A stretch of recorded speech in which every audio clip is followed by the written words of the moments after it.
हम कल वीर्य पे चर्चा कर रहे थे। वीर्य वी केम टू नो और वी हैव रिड्यूस्ड दैट वीर्य is a active ingredient or potency of the active ingredient in a substance.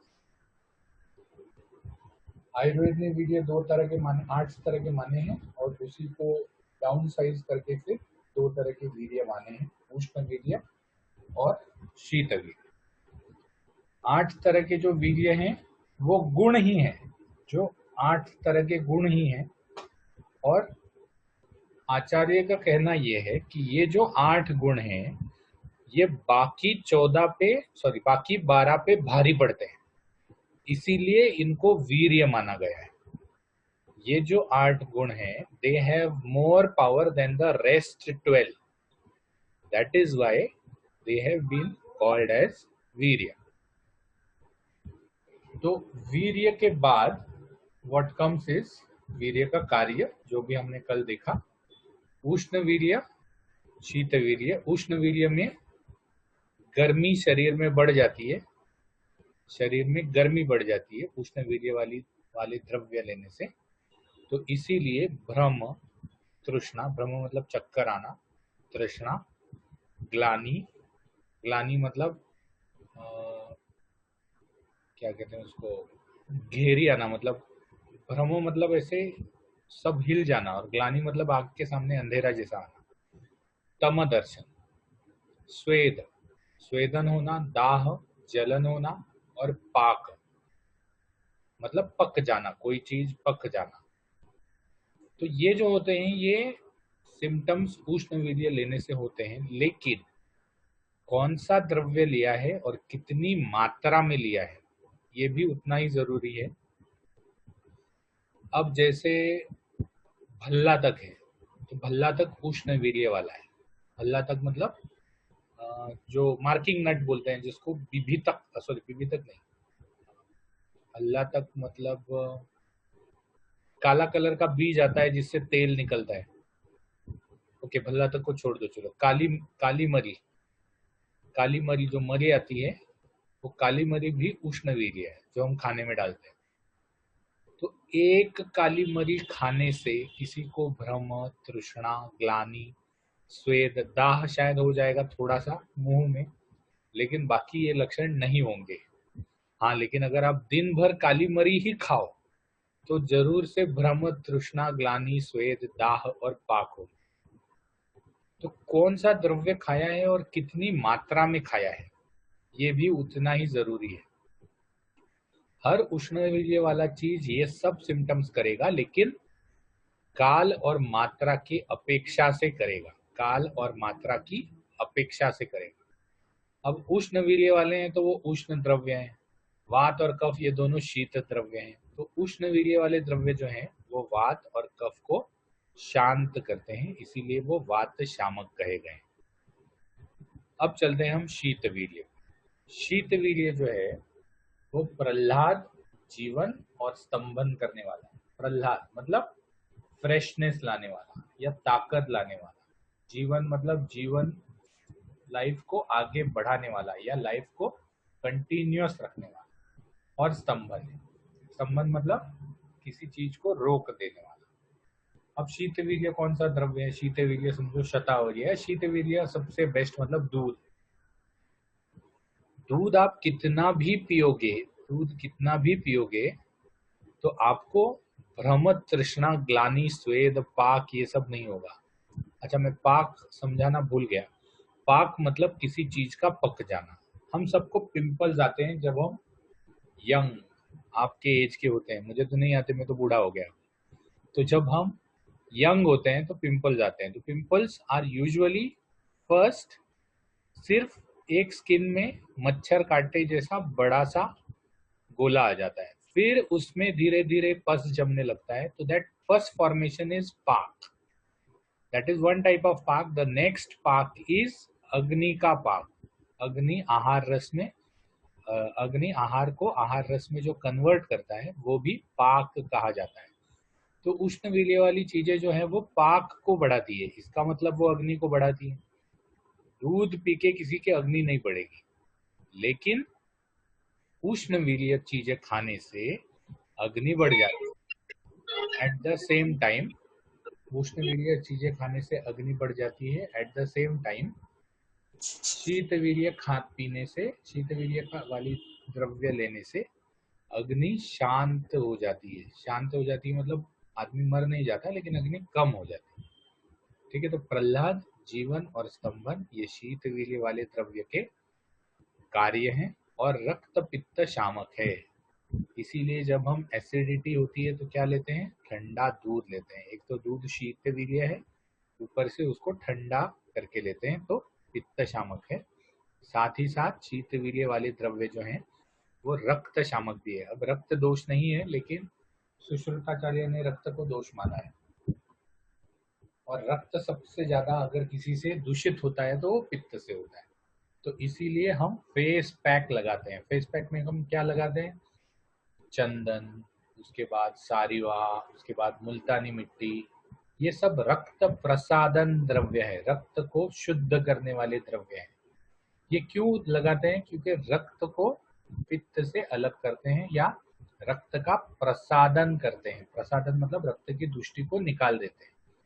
तो ये रक्त शामक होने की वजह से, शीतवीर्य होने की वजह से रक्त शामक भी है। तो ये हो गया हमारा वीर्य। अब हम चलते हैं इसके आगे वाली स्लाइड पे, वो है विपाक। विपाक क्या है? जाठरेन अग्निनाम योगात उदेति रसनांतरम रसानाम परिणामांते सविपाक इति स्मृतः। मतलब आहार जो हम लेते हैं उसका जब अग्नि से, जाठरेन अग्नि मतलब जाठराग्नि के योग से, उदेति रसनांतरम मतलब जठर के अग्नि के योग से आहार रस जिस चीज में कन्वर्ट होता है या जिस रस के लक्षण बताता है वह विपाक है। रस कितने हैं? रस 6 है। मधुर, आम्ल, लवण, कटु, तिक्त, कषाय। विपाक कितने हैं? विपाक 3 है। मधुर, आम्ल और कटु।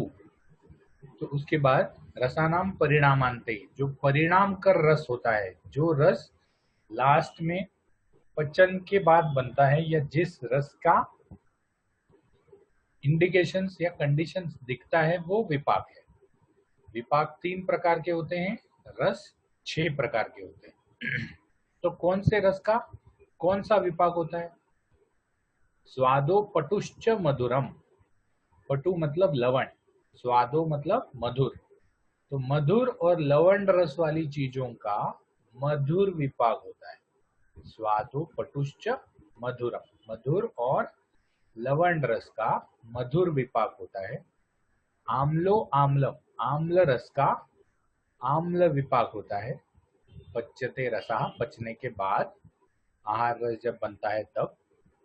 तिक्तोष्ण कषायानाम, तिक्त उष्ण मतलब कटु और कषायानाम, तिक्त कटु कषाय का विपाको प्रायश्च कटुः, विपाक कटु होता है। तो मधुर और लवण रस का मधुर विपाक, आम्ल रस का आम्ल विपाक और कटु तिक्त कषाय रस का कटु विपाक। ऐसे विपाक के भेद बताए।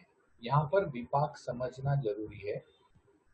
विपाक का मतलब क्या है कि आहार रस शरीर में कैसे सिम्टम्स या क्या कार्य करेगा। तो जैसे हम दूध पीते हैं, दूध अगर हम पिएंगे तो उसका विपाक, दूध मधुर रस वाला है तो दूध का विपाक क्या होगा? मधुर होगा। मधुर विपाक लेने से शरीर में मधुर रस के कार्य होंगे। मधुर द्रव्य लेने से, मधुर विपाक होने से शरीर में मधुर रस के कार्य होंगे।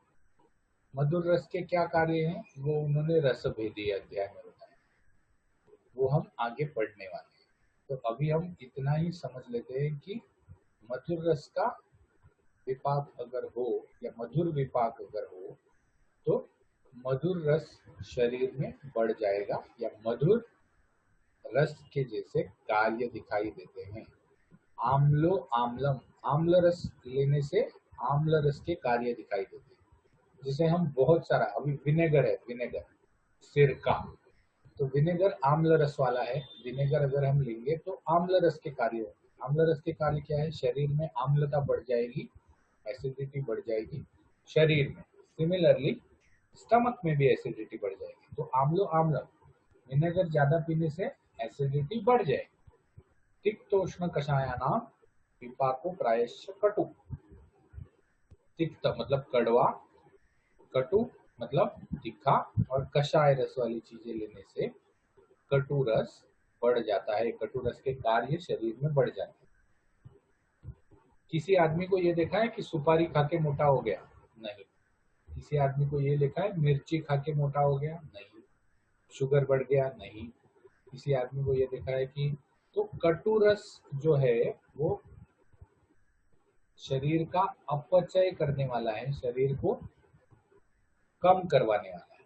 वेरएज मधुर रस जो है वो शरीर को बढ़ाने वाला है। तो जो दूध ज्यादा पीता है, खीर ज्यादा खाता है, मीठी चीजें हलवा वगैरह ज्यादा खाता है, वो मोटा होता है। ठीक है। उसके बाद कटु तिक्त कषाय जो रस खाता है उसका विपाक बिकॉज कटु होता है तो उसका वजन कम हो जाता है, या वो उसके शरीर अपचय पे चला जाता है। जो धातुओं का जो एक संघात है या डेंसिटी है या धातुओं की जो शक्ति है वो कम हो जाती है। बहुत मिर्ची खाने से स्वेद निकलता है और हमको ये लगता है कि अभी हमको बैठ जाना चाहिए पंखे के नीचे। लेकिन वही अगर हम कोई मधुर चीज खाए तो ताकत आ जाती है। अगर आपको एडवर्टाइज याद है तो ग्लूकॉन डी ये जान में जान डाल दे पीते ही। क्यों? क्योंकि ग्लूकोज जो होता है वो मधुर रस वाला होता है, और मधुर रस का विपाक भी होता है, वो मधुर होता है। तो जैसे ही हम ग्लूकोज को लेते हैं और जैसे ही उसका विपाक होना चालू हो जाता है, वैसे ही वो जान में जान डाल देता है, प्रहलाद कर देता है। ठीक है। तो दैट इज विपाक। विपाक मतलब कौन सा रस कौन से रस में कन्वर्ट होने वाला है। थोड़ा सा समझने के लिए डिफिकल्ट है, but when we go to रस भेदीय अध्याय you will understand it better, क्योंकि उस अध्याय में रसों के कार्य बताए। तो हमको जिस रस का कार्य हमको पता चलेगा उस हिसाब से विपाक ज्यादा अच्छी तरह से हम डिस्कवर कर सकते हैं या हम समझ सकते हैं। ओके। तो अब चलते हैं द्रव्य के कार्मुकत्व पे। तो कोई द्रव्य किंचित रसेन कुरुते कर्म, कोई द्रव्य रस से काम करता है। जैसे मधुर रस वाले द्रव्य होते हैं, उनमें अगर मधुर रस बलवान है तो वो रस से काम करेंगे। जैसे दूध। पाकेन च अपरम, कोई द्रव्य विपाक से काम करता है। कोई द्रव्य जो होता है वो मधुर रस वाला नहीं होता, लेकिन जो मधुर विपाक वाला होता है तो वो मधुर विपाक से कार्य करता है। कोई द्रव्य वीर्य से कार्य करता है। गुणांतरेण वीर्येण, मतलब कोई द्रव्य वीर्य से काम करता है और कोई द्रव्य प्रभाव से काम करता है। प्रभाव क्या है हम देखेंगे। तो द्रव्य में जिस चीज का भी स्वाभाविक बल श्रेष्ठ होता है वह द्रव्य उस चीज से कार्य करता है। कुछ द्रव्य गुण से मतलब वीर्य से, कुछ रस से, कुछ विपाक से कार्य करते हैं।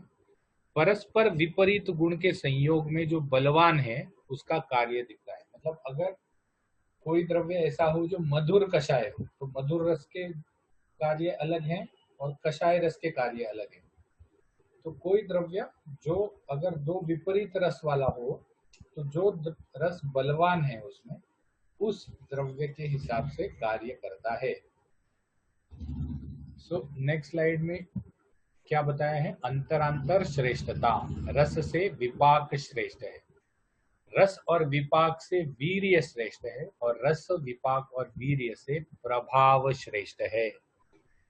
तो अगर समान रस के द्रव्यों में बलवान विपाक का कार्य होगा, जैसे दो द्रव्य हैं जो मधुर, और दोनों द्रव्य मधुर है लेकिन एक का विपाक कटु है, एक का विपाक मधुर है। तो जो विपाक जिसका कटु है अगर वो बलवान विपाक है तो वो विपाक से कार्य करेगा।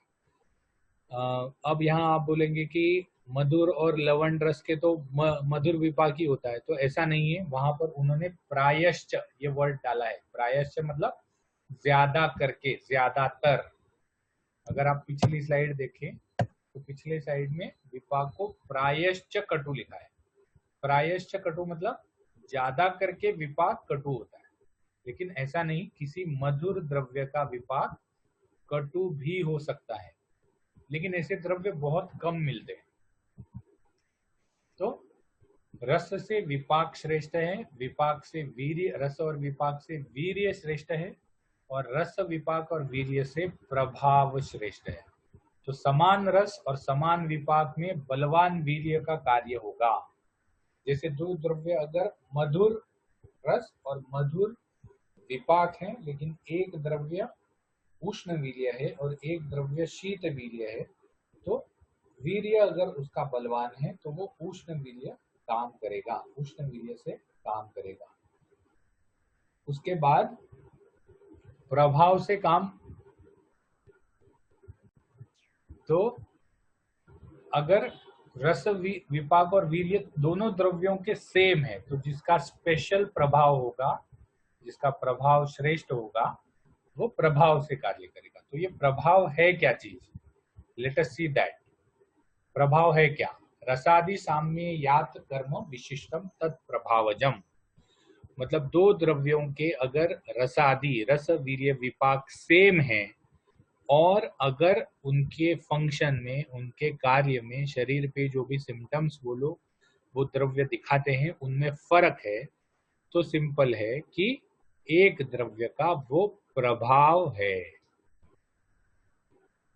दो द्रव्य जिसमें रस वीर्य विपाक सेम है, लेकिन एक अलग तरह से शरीर में काम करता है और एक अलग तरीके से शरीर में काम करता है, तो जो कॉमन है वो तो कॉमन है, वो तो या तो मधुर रस का कार्य करेगा या उष्ण वीर्य का काम करेगा, लेकिन जो अलग तरह से कार्य करता है वो उसका प्रभाव है। अगले स्लाइड में देखते हैं। तो अगर प्रभाव ही सब कुछ है या प्रभाव ही श्रेष्ठ है, तो फिर रस वीर्य और विपाक बताने का जरूरत क्या है? रस वीर्य और विपाक बताने का जरूरत ही नहीं है। यहाँ प्रभाव जानना इसलिए जरूरी है क्योंकि प्रभाव एक अचिंत्य शक्ति है जिसका कोई एक्सप्लेनेशन नहीं दिया जा सकता, और ऊपर से हर द्रव्य का प्रभाव होता नहीं है। प्रभाव होने वाले बहुत कम द्रव्य होते हैं। तो रस सभी द्रव्यों का होता है, वीर्य सभी द्रव्यों का होता है, विपाक सभी द्रव्यों का होता है, लेकिन प्रभाव जो है वो सभी द्रव्यों का नहीं होता। जैसे सबसे कॉमनेस्ट एग्जांपल जो हम दे सकते हैं वो दूध और घृत का है। दूध मधुर रस है, घृत मधुर रस है। घृत मतलब घी। दूध जो है वो मधुर विपाक है, घी भी मधुर विपाक है। दूध शीत वीर्य है, घृत भी शीत वीर्य है, लेकिन दूध से अग्निदीपन नहीं होता, घृत से अग्निदीपन होता है। अब ना शीत वीर्य से अग्निदीपन होता है, उष्ण वीर्य से अग्निदीपन होता है, हमने वीर्य में देख लिया था। ना मधुर रस से अग्निदीपन होता है, जो हम आगे देखेंगे। ना मधुर विपाक से अग्निदीपन होता है, जो हम आगे देखेंगे रसभेदी अध्याय में। फिर भी घृत जो है वो अग्निदीपन करवाता है। आप यज्ञ में दूध डालोगे तो अग्नि बुझ जाएगा, लेकिन घी डालोगे तो अग्नि प्रदीप्त हो जाएगा। तो अग्निदीपन जो है ये कार्य घृत का है, ये उसके रस वीर्य और विपाक से हम एक्सप्लेन नहीं कर सकते। तो उन्होंने मान लिया कि घृत जो है इसका प्रभाव अग्निदीपन है, ऐसी चीज जो हम रस वीर्य और विपाक से एक्सप्लेन नहीं कर सकते। तो ये प्रभाव है। ऐसे हर चीज का प्रभाव नहीं होता। जैसे मीठी और शीत चीजें देख लो, दूध है, शक्कर है, भोपला है, भोपला मतलब कद्दू, ये भी मधुर रस और शीत वीर्य है। तो ये सब जो चीजें हैं ये अग्निदीपन नहीं है, ये नॉर्मल कोर्स में मतलब एवरेज स्टूडेंट है, जो जितना पढ़ेगा उतना ही लिख के आएगा। लेकिन घृत जो है ये ऐसा स्टूडेंट है कि जो जो पढ़ेगा वही एग्जाम में पूछा जाएगा, तो वो बहुत कम पढ़ेगा फिर भी एग्जाम में अच्छे नंबर लाएगा। तो ये आउट ऑफ मतलब जिसको अबव एवरेज बोलते हैं या जिसको एक्सेप्शन बोलते हैं, एक्सेप्शन। तो ऐसी चीजों को, एक्सेप्शन वाली चीजों में प्रभाव माना जाता है, और ये प्रभाव एक अचिंत्य शक्ति है इसको हम एक्सप्लेन नहीं कर सकते। जैसे गेहूं और यव है, यव मतलब बार्ली, गेहूं तो सबको पता है, ठीक है। तो गेहूं और बार्ली, इन दोनों में गेहूं जो है वो मधुर है, शीतवीर्य, मधुर विपाक है। यव भी मधुर है, शीतवीर्य और मधुर विपाक है। लेकिन यव जो है, अब मधुर है, मधुर, शीतवीर्य और मधुर विपाक जो है वो वातनाशन होना चाहिए, लेकिन यव जो है वो कफ को कम करता है, तो इसीलिए यव प्रभाव से कफनाशक है। चित्रक और दंती, चित्रक और दंती दोनों भी उष्ण वीर्य है। चित्रक और दंती दोनों भी तीखी होती हैं, कटु रस वाली, और कटु विपाकी होती है। लेकिन चित्रक विरेचन नहीं करता, दंती विरेचन करती है। तो ये विरेचन वाले कर्म को हम नॉर्मल कोर्स में एक्सप्लेन नहीं कर सकते रस वीर्य विपाक से, इसीलिए हमने दंती का प्रभाव माना है विरेचन। क्योंकि अगर हम एक्सप्लेन कर सकते तो चित्रक भी विरेचन करना चाहिए, लेकिन चित्रक विरेचन नहीं करता। दंती और चित्रक अग्निदीपन दोनों करते हैं, लेकिन विरेचन सिर्फ दंती करती है, तो इसीलिए दंती का प्रभाव जो है वो विरेचन माना गया है। अब प्रभाव जानने की जरूरत क्या है? प्रभाव जानने की जरूरत यह है कि हम सभी द्रव्यों को एक लाइन में खड़ा नहीं कर सकते, एक्सेप्शंस को हमको अलग रखना पड़ता है। आप अग्निदीपन के लिए दंती नहीं दे सकते, क्योंकि विरेचन उसका मेन कार्य है। कटु रस से अग्निदीपन होने वाला है, लेकिन कटु रस से अग्निदीपन होता है या उष्ण वीर्य से अग्निदीपन होता है, इसीलिए हम पेशेंट को दंती नहीं दे सकते, क्योंकि दंती से उस पेशेंट में विरेचन हो जाएगा और विरेचन के बाद अग्नि मंद हो जाती है। तो इसीलिए हम दंती को अलग रखते हैं, और अगर पेशेंट को अग्नि कम है तो चित्रक देते हैं। तो नॉर्मल कोर्स में दी जाने वाली दवाइयां जो है वो अलग तरह से रखी जाती है या अलग तरह से यूज की जाती हैं, और जो प्रभाव से काम करने वाली दवाइयां हैं वो स्पेसिफिकली यूज की जाती है। तो ये रस, वीर्य, विपाक और प्रभाव, ये चार चीजें इसमें आई, और यहाँ पर ये अध्याय जो है ये खत्म हो गया।